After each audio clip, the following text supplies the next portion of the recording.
Gold, trusted gold buyers. మీరు తాకట్టు పెట్టిన బంగారాన్ని విడిపించి ఈ రోజు ఉన్న మార్కెట్ ధరకు కొనబడను. నమస్తే, వెల్కమ్ టు ఐ డ్రీమ్. నేను మీ విజిత. ప్రస్తుతం మనతో పాటు ఉన్నారు ఇస్కాన్ టెంపుల్ నుంచి ప్రణవానంద ప్రభుజీ. వారి ప్రవచనాల రూపంలో, వారి మాటల రూపంలో మనకు ఎన్నెన్నో మంచి విషయాలు ప్రతిసారి తెలియజేస్తూనే ఉంటారు. మనకున్న సందేహాలన్నింటినీ నివృత్తి చేస్తూనే ఉంటారు. అయితే నిజంగా భగవంతుడికి మనందరం కూడా భక్తులమే. నిజమైన భక్తుడు అంటే ఎవరు, ఎలాంటి లక్షణాలు కలిగి ఉంటారు, మనం ఆధ్యాత్మిక మార్గంలో నడవాలంటే అసలు మన ప్రయాణం ఏ విధంగా మొదలవ్వాలి, ఇలాంటి విషయాల గురించి ఈరోజు మాట్లాడబోతున్నాం. ఇప్పుడు ప్రభుజీతో మాట్లాడి మరిన్ని విషయాలని నివృత్తి చేసుకుందాం. నమస్కారం ప్రభుజీ. నమస్కారం అండి. హరే కృష్ణ ప్రభుజీ. హరే కృష్ణ. ప్రభుజీ, నిజంగా భక్తుడు అంటే ఎవరు ప్రభుజీ? భగవంతుడి పట్ల పరిపూర్ణమైన నమ్మకం ఉన్నవాడు భక్తుడు. సుఖాలు వచ్చినా, దుఃఖాలు వచ్చినా, అవమానాలు వచ్చినా, పొగడతలు వచ్చినా, మన జీవితంలో ఏ సిచ్యువేషన్ వచ్చినా సరే మనం భగవంతుణ్ణి ఆశ్రయించి ఆయన పట్ల నమ్మకం ఉన్నవాడు భక్తుడు. చాలాసార్లు ఏమవుతుందంటే అండి, మనకి మంచి జరుగుతున్నప్పటి వరకు వెరీ గుడ్, మనం చాలా భగవద్భక్తులం అని అంటే, కానీ ఏదన్నా చెడు జరిగిపోయింది ఏమనుకోండి, నాకెందుకు ఇలా జరిగింది, నేను ఇంత మంచివాడిని, ఆయన ఎందుకు అలా చేయలేదు, కాబట్టి ఈయన నాకొద్దు అని అంటారు చాలా మంది. మేము మీరు ఆశ్చర్యపోతారు, అసలు నాకు నా భక్తి జీవితంలో చాలా ఇన్స్పిరేషన్గా అనిపించింది. నేను ఇప్పుడు మనకి తెలుసు పాలస్తీన్ ఇంకా ఇజ్రాయెల్లో వార్ జరుగుతుంది, గాజా అనే ప్రదేశంలో. అయితే ఒక ఆవిడ, అసలు చాలా వీడియోస్ చూశాను ఒకదాని తర్వాత ఒకటి, అక్కడ ఉండే వాళ్ళు మొత్తం ఫ్యామిలీ నష్టం అయిపోయినా, పిల్లలు చనిపోయినా, ఏం చేసినా సరే వాళ్ళు ఇలా అంటున్నారనమాట, ఏ అల్లా నువ్వు మాకు ఇది చేసావు కానీ మేము మాత్రం నీకు స్తోత్రం చేస్తాం. దే ఆర్ వాళ్ళ లాంగ్వేజ్లో వాళ్ళు చెప్తున్నారనమాట, నువ్వు ఏం చేసినా సరే మా మంచికే చేస్తావని నాకు తెలుసు, కాబట్టి ఇంకా ఇంకా మేము మిమ్మల్ని పొగుడుతూనే ఉంటాము. ఆ సిచ్యువేషన్లో కూడా అసలు ఆ నమ్మకం ఎలా ఉంది అని నాకు చాలా ఇన్స్పిరేషన్గా అనిపించింది. అరే ఎంత ట్రూ డివోషన్ వాళ్ళకి ఉన్నది, ఒక నమ్మకం వాళ్ళ దేవుడి పట్ల వాళ్ళకు ఉన్నది. కానీ మనం ఎన్నిసార్లు చాలామంది చూస్తుంటాం. మొన్న నాకు ఎవరో వీడియో పంపించారు, అందులో చెప్తారు, ఒక వెంకటేశ్వర స్వామి ఫోటో ఉంటుందన్నమాట, ఒక ఆవిడ చెప్తారు, ఓయ్ నేను చెప్పింది చేస్తావా లేదా, ఇంకో దేవుడిని తీసుకొచ్చి పెట్టేయాలనా అని అంటుందన్నమాట. అయితే నేను చూసి ఆశ్చర్యపోయాను అనమాట, మనకి ఎందుకు ఇలాంటి ఫేత్, ఇలాంటి నమ్మకం ఎందుకు లేదు? ఎప్పుడైతే మనం ఎంతైతే మనకి ఇన్వెస్ట్మెంట్ చేస్తామో అంతే రిటర్న్ వస్తుంది కదండి. అలానే మన నమ్మకం, మాన అపమానాలు, ఇవి సుఖ దుఃఖాలు, ఇవన్నీ ప్రపంచంలో ఒక భాగం అండి, ఇదంతా జీవితంలో ఒక భాగం. అందుకే మన సనాతన సంస్కృతిలో ఎప్పుడూ మంచే ఉంటుంది అని చెప్పారు. అందుకే ఈ ఉగాది పచ్చడి, మన నూతన సంవత్సరం ప్రారంభమైనప్పుడు షడ్రుచుపెతం కదండి, చెప్పుకున్నాం. కాబట్టి ప్రతి ఒక్కటి కొద్దిగా అది కావాలి, కొద్దిగా ఇది కావాలి. కానీ మనం ఏం చేస్తామంటే, ఎవరికైతే అచంచల విశ్వాసం ఉంటుందో భగవంతుడి పట్ల, స్వామి నువ్వేం చేసినా నా మంచే చేస్తావు అనేవాడు నిజమైన భక్తుడు. కాబట్టి ఎక్కడి నుంచైనా ఆ విశ్వాసం, ఆ శ్రద్ధ కానీ మనం నేర్చుకోగలిగితే ఇట్ ఈస్ ఎక్స్ట్రీమ్లీ వండర్ఫుల్ అనమాట. ఆ శ్రద్ధ, స్వామి నువ్వు ఏం చేసినా సరే నేను నిన్నే కొలుస్తా, అటువంటి శ్రద్ధ మన దగ్గర ఉండిందండి, మన దగ్గర ఉండింది. మన పూర్వీకులు, రాజులు, మహారాజులు, అసలు మన సంస్కృతి, సిక్కులు ఎవరైతే మనకి వాళ్ళ జీవితాన్ని త్యాగం చేసేసారు వాళ్ళ ధర్మాన్ని కాపాడుకోవడానికి. మనం చూస్తాం. అసలు ఇప్పుడు ఏంటంటే అండి, నాకు అన్నిటికంటే బాధాకరమైన విషయం ఏంటంటే, ఈ ప్రజెంట్ డే యూత్ ఉన్నారు కదా, వాళ్ళకి మన దేశ సంస్కృతి గురించి తెలియదు, మన దేశ హిస్టరీ గురించి తెలియదు, మన కల్చర్ గురించి తెలియదు, మన ఆధ్యాత్మికత గురించి తెలియదు. తెలుసుకోవాలి అనే ప్రయత్నం కూడా చేయట్లేదు. ఎవరు అసలు దేశాన్ని కాపాడాలనుకుంటుంది? అసలు మన పూర్వీకులు మనకి ఎలాంటి సంపత్తిని ఇచ్చారు? ఏవో టీవీలలో వచ్చే చెత్త చెత్త ప్రోగ్రాములు చూడటము, టైం వేస్ట్ చేసేయటము. ఇప్పుడు మాకు చెప్తున్నారు, ఎవరో బిగ్ బాస్ అనేదో ప్రోగ్రామ్ వస్తుందట. జనాలందరూ అసలు ఏమొస్తుంది చెప్పండి? మన జీవితంలో ఏదైనా మార్పు కలగలిచా? మనకి లేదు. ఎవడో ఒకటి చోట వాడు డబ్బులు సంపాదించుకుంటూ వాడు చేసే చెత్త పనులన్నీ మనం చూస్తూ ఉంటే, మనం వింటూ ఉంటే, దాని తర్వాత చూస్తే పర్వాలేదు, ఆ వ్యక్తుల పట్ల అపరిమితమైన ప్రేమను పెంచుకొని, ఒకళ్ళు నాకు ఈ మధ్య ఎక్స్ప్లెయిన్ చేస్తున్నారనమాట, ఒక్కొక్కళ్ళకి ఆర్మీ అని తయారైపోయి వేరే వాళ్ళని దూషించటం, వేరే వాళ్ళని తిట్టడం. ఈ సమాజం ఇలా ఉంటే నీకు ఒక బిగ్ బాస్ అనే ఒక టైం వేస్టర్ని కావాలి, అది అయిపోగానే ఐపీఎల్ అనే ఒక టైం వేస్టర్, దాని తర్వాత నెట్ఫ్లిక్స్, అమెజాన్ ప్రైమ్, ఇవన్నీ ఎప్పుడు ఉన్నాయి. మనకి నిజంగా మేము కొన్నిసార్లు యూత్ని కలిసినప్పుడు అడుగుతామండి, అరే మన దేశ రాజకీయాల గురించి తెలుసా అని అంటే, తెలుసండి. ఎవరి దగ్గర నుంచి తెలుసుకున్నావు అని అంటే ఒక యూట్యూబర్ పేరు చెప్తారు. ఆ యూట్యూబర్ ఏమో ఎక్కడో వేరే దేశంలో కూర్చొని మన సంస్కృతిని మన రాజకీయాల్ని ఎలా ఒక వేరే దిశగా నడిపించాలో నడిపిస్తుంటారు. వాడివన్నీ వింటూ వీళ్ళు ప్రభావితం అయిపోతారు అనమాట. కానీ ఏంటి అసలు మన సంస్కృతి అంటే ఏంటి, మన ధర్మం అంటే ఏంటి, అసలు కొద్దిసం భగవంతుడు చాలా దూరం అనుకోండి, కనీసంలో కనీసం మన భారతీయత అంటే ఏంటో కూడా తెలియదండి అసలు ఇలాంటి పిల్లలకి. ఈ మధ్యలో పిల్లల్ని మర్చిపోకండి. పేరెంట్స్ ఎంతమంది దృష్టి చూపిస్తున్నారు చెప్పండి? చాలా తక్కువ మంది ప్రభుజీ. ఎప్పుడు చూడు ఏ సినిమాకి వెళ్దామా, ఏ సీరియల్ చూద్దామా, ఏ రియాలిటీ షో చూద్దామా, ఏ మూవీ సిరీస్ వెబ్ సిరీస్ కొత్తగా రిలీజ్ అయిందా, ఏ ఇన్స్టాగ్రామ్లో వీడియోస్ చూద్దామా, ఇలానే ఉండిపోతే మన దేశం ఎటు వెళ్తుంది, మన రాజ్యం ఎటు వెళ్తుంది, మన సంస్కృతి ఎటు వెళ్తుంది ఒకసారి చెప్పండి. కాబట్టి భక్తి అనేది ఒక ప్రస్తుత సమాజంలో అర్థం చేసుకోవటము అనేది ఎప్పుడైతే ప్రతి ఒక్కళ్ళు తమ దగ్గర ఉండే సమయాన్ని వెచ్చిస్తారో, ఎప్పుడైతే నేను తెలుసుకోవాలి అనే ఒక ఇచ్చ మనసులో ఉంటుందో అప్పుడు మాత్రమే తెలియపడే ఒక అద్భుతమైన జ్ఞానం అండి అది. తత్విద్ధి ప్రణిపాతేన పరిప్రశ్నేన సేవయా అని కృష్ణుడు భగవద్గీతలో చెప్పారు. ఆధ్యాత్మిక జ్ఞానం అంటే ఎలానో అలా తెలుసుకోలేమండి, దానికి సమయాన్ని వెచ్చించాలి, దానికి ఇంట్రెస్ట్ మన లోపల కలిగి సమయాన్ని తీసుకోవాలి. అరే మనకి బిగ్ బాస్ చూడటంలో ఉన్నంత ఇంట్రెస్ట్ టైం, ఐపీఎల్ మ్యాచ్లలో చూడడానికి ఇంట్రెస్ట్ టైం, వెబ్ సిరీస్లు చూడడానికి ఉన్న ఇంట్రెస్ట్ టైం, ఒక గీతా భాగవతం వినడానికి మనం టైం పెడుతున్నామా? లేదు, అసలు అట్లాంటి ఆలోచనే రావట్లేదు కదా. మరి భక్తి అంటే ఏంటి, భగవంతుడు అంటే ఏంటి, భగవంతుడు మనకి ఏం చేస్తున్నాడు, ఇవన్నిటికీ సమయం వెచ్చించాలి కదండి. కాబట్టి అందుకే మనం ఎప్పుడు చెప్పేది, ఒక భక్తుడు అనేవాడు అన్నిటికంటే అదృష్టవంతుడు ఎవరికైతే భగవంతుడి యొక్క కృప అనుభవంలోకి వస్తుందో. అటువంటి అనుభవం కానీ మనం పొందాలి అని అనుకుంటే మనం సమయాన్ని కేటాయించాలి. ఇది చాలా ముఖ్యమైన విషయం. అయితే మనం ఆధ్యాత్మిక ప్రయాణం మొదలు పెట్టాలి అంటే ముందుగా చేయాల్సిన పని, మొట్టమొదటి అడుగు ఆధ్యాత్మిక ప్రయాణం ముందు పెట్టాలి అని అంటే ఇన్స్టాగ్రామ్, వాట్సాప్ని తగ్గించాలి. ఓకే. ఇంతకు ముందు ఏకాదశి, ఇప్పుడు రేపు ఏకాదశి ఉపవాసం అంటే నిర్జల ఉపవాసం అని లేదా పలాహార ఉపవాసం అని అలా చెప్తారు. కొన్ని సంవత్సరాలు అయిపోయాక ఉపవాసం అని అంటే కనీసం ఈ రోజైనా ఫోన్ చూడొద్దు అని చెప్పే రోజులు కూడా వస్తాయేమో అనిపిస్తుంది.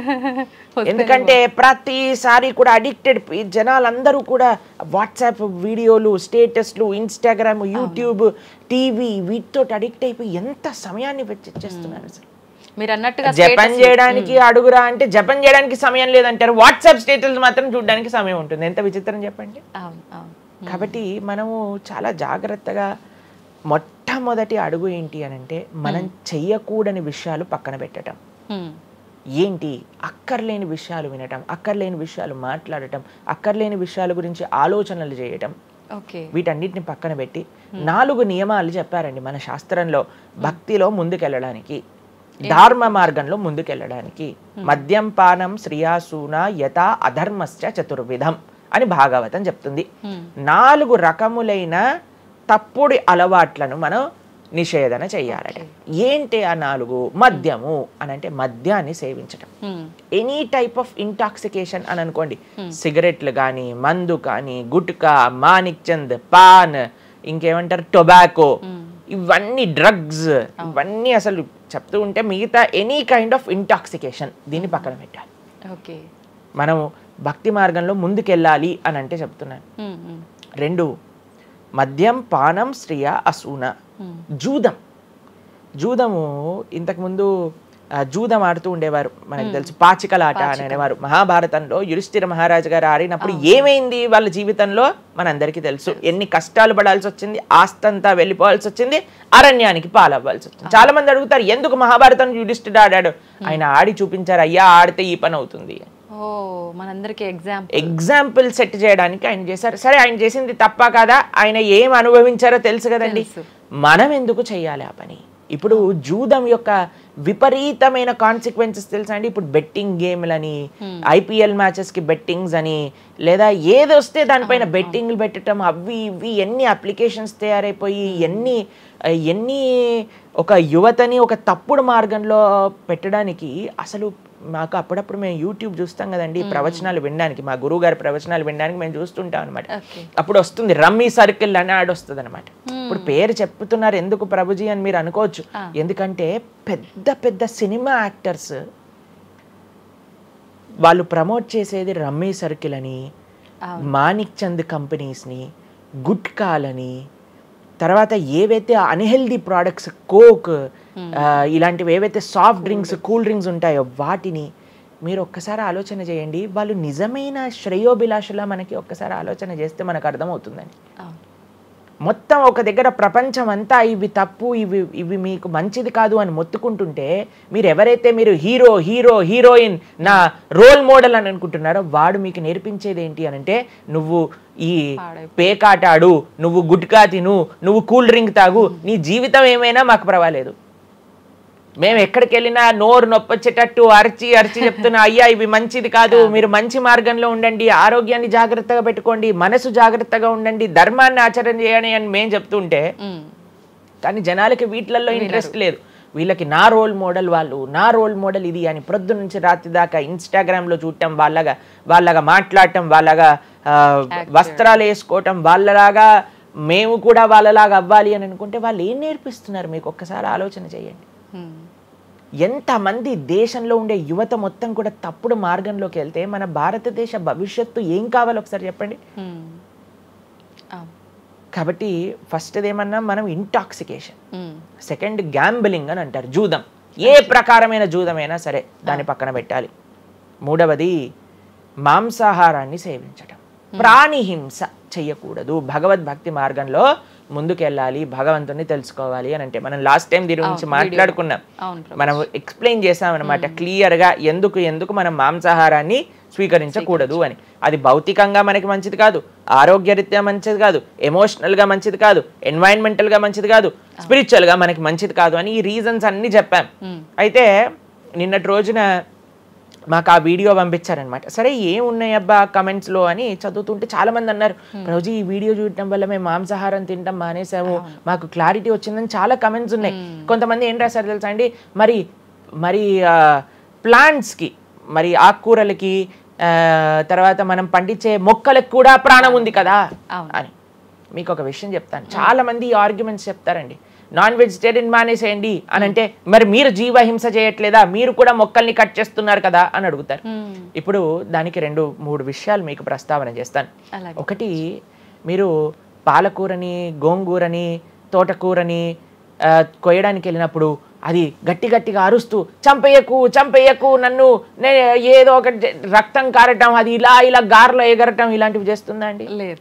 ఎప్పుడైనా మీరు ఆపిల్ పండుని కొయ్యడానికి వెళ్ళినప్పుడు ఆపిల్ పండుని ఇలా అనగానే దాంట్లో నుంచి రక్తం చెట్టులో నుంచి దారాలుగా కారుతుంటుందా అండి?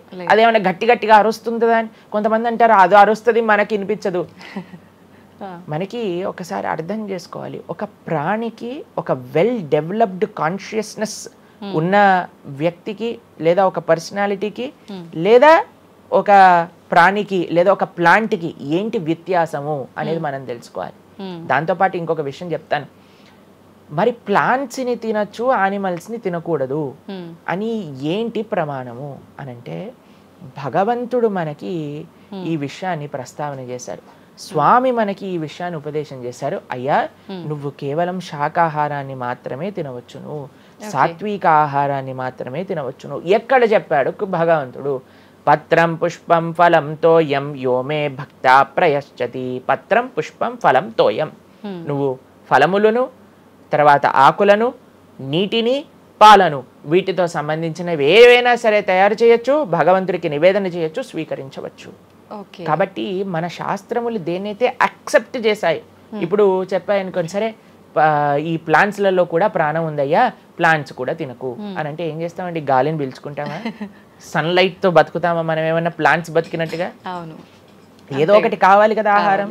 కాబట్టి అన్నిటికంటే లీస్ట్ హింస, అహింస అంటే అన్నిటికంటే లీస్ట్ హింస ఎక్కడ ఉంటుందో అది. కాబట్టి మనకి శాస్త్రం ఆమోదన చేసింది, నువ్వు ఈ ఏవైతే హర్బివోరస్ అని అంటారు చూడండి, ఏవైతే పశుపక్షాదులు కాకుండా ఏవైతే మొక్కలు ఉంటాయో, ఏవైతే ధాన్యం ఉంటుందో, ఏదైతే ఫలములు ఉంటుందో దాన్ని స్వీకరించు అని. తర్వాత రెండో ఆర్గ్యుమెంట్ ఏం చేస్తారో తెలుసా అండి, నాన్ వెజిటేరియన్ అనగానే మనం కానీ తినకపోతే వాటి పాపులేషన్ మొత్తం పెరిగిపోయి పెరిగిపోయి పెరిగిపోయి పెరిగిపోయి మనల్ని చంపేస్తుంది. అయ్యా నువ్వొక్కడు మారటం చేత ఏమీ అవ్వదు. అవును, మొత్తం మారిపోదు. ప్రపంచం ఎలా వెళ్తుందో కొంతమంది మూర్ఖులు ఉంటారు, ఎంత చెప్పినా మారని వాళ్ళు వాళ్ళ పని చేసుకొని ఇవ్వండి. అంతే. భగవంతుడు బ్యాలెన్స్ ని తయారు చేశారండి. ఆ భగవంతుడు ఆ బ్యాలెన్స్ ని క్రియేట్ చేస్తారు. నువ్వు ఆ ధర్మాన్ని ఆచరించకుండా ఉండు. కాబట్టి 3 చూసాం. ఏంటి? మద్యం, పానం, శ్రియ, సూన. ఒకటి intoxication, gambling, meet eating. Last Prabhuji ఒక చిన్న డౌట్. ఇప్పుడు మాంసాహారం తినొద్దు, మన శాస్త్రంలో ఎక్కడ తినమని చెప్పలేదు అని అన్నారు కదా, మరి గ్రామ దేవతలకి కోళ్ళు, మేకలు ఇలాంటివన్నీ బలిస్తుంటారు కదా, మరి అది ఎక్కడ ఉంది అసలు? మీరు అమ్మవారిని జగన్మాత అని పిలుస్తారు తెలుసా? మీరు ఎప్పుడైనా అంటారా? అమ్మ అంటారు, అంతేనా? ఒక తల్లికి, ఒక తల్లితనంలో మీరు కూడా మదర్ కదండి, మీ పిల్లలకి ఏదైనా ఒక చిన్న బాధ కలిగితే మీరు ఓర్చుకోగలుగుతారా చెప్పండి? లేదు. అస్సలంటే అసలు అలాంటి ప్రస్తావనే తేయకూడదు ప్రభుజీ అని అంటారు. అవును, అంతేనా కదా? మరి జగన్మాత అని మనం అంటున్నప్పుడు ఆ జగత్తుకి తల్లి, జగత్తు మొత్తం అని అంటే ఆ పక్షి, ఆ ప్రాణి కూడా అదే జగత్తులో పుట్టిందే కదా, అంటే ఆ ప్రాణికి కూడా ఆవిడే కదా తల్లి. ఆ తల్లి ముందు మనం ఇలాంటి పనులు చేస్తే అమ్మకి నచ్చుతుందా నచ్చదా చెప్పండి? నచ్చదు. కాబట్టి ఇవన్నీ ఎక్కడొచ్చాయి అని అంటే మధ్యలో ఎక్కడో ఒక చోట కొన్ని తప్పుడు ఆచరణలన్నీ కూడా మన లోపలికి దూసుకొచ్చేసాయి అన్నమాట. కానీ బలి అనేది ఎప్పుడు ఇవ్వకూడదు. సాత్వికమైన ఆరాధన అన్నిటికంటే శ్రేష్టమైన ఆరాధన. ఈ బలులు ఇవ్వటం వీటన్నిటిని తామసిక ఆరాధన అని అంటారు. కాబట్టి మనము ఎంతైతే మీరు బలి అంటే ఏంటో తెలుసా అండి? ఏదో ఒకటి సమర్పణ చేయటము. సమర్పణ చేయటాన్ని, దాంట్లో ప్రాణిని సమర్పణ చేయటం కంటే మనకుండే అహంకారాన్ని సమర్పణ చేస్తే అమ్మవారు ఇంకా ఆనందిస్తారు. మన దగ్గర ఉండే దంభాన్ని సమర్పణ చేసేస్తే, బలిచ్చేస్తే ఇంకా ఆనందంగా ఉంటారు. దంభము అని అంటే గర్వం. ఓకే.